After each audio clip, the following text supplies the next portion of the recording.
Talk to us about how Hack Slash began and what are your plans for 2025 for that character, series, etc.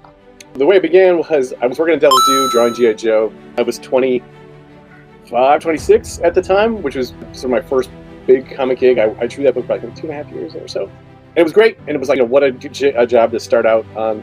But it had a lot of rules. Like it's just like, and sometimes like they would be conflicting or they would be like different. It was like, you can't show blood and nobody can point a gun at anybody. And, the Baroness, even though she'd been shown run around her lingerie in the old series, it couldn't be too sexy. There's just all these rules because it was a toy company, which is fine. But I think it was starting to get to my brain a little bit.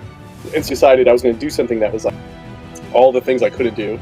So I was just diddling around with some character stuff. But basically, I had worked with this guy, Stefano Caselli, on some Micronauts stuff. And he and I just got along really well.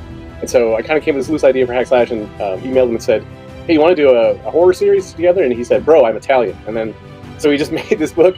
And it came out as that one shot for testing the market. And it was just like right away, like really, it just hit for Devil's Due. And so I did it for a few years at Devil's Due, and then we took it to Image. And it's been around for 20 years now, 21 years as of 2025. So it's like the book I guess I'm known for. It's all the things I love.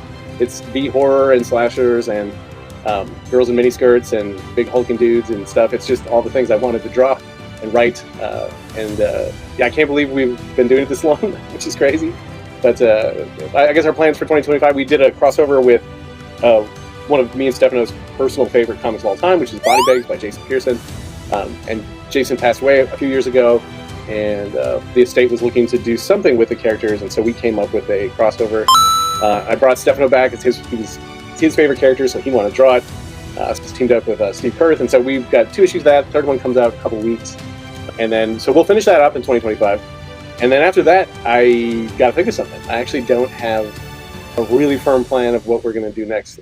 We had done the book with Zoe Thorogood last year, a year and a half ago, and when we finished that up, that was like these 2 books were the ones I had planned. I had Back to School and the Hack Slash Body Bag stuff firmly planned. And so then once we get through these things, which both of them were delayed, and comics are a pain in the ass to make. But once we get through these, I have to think of something.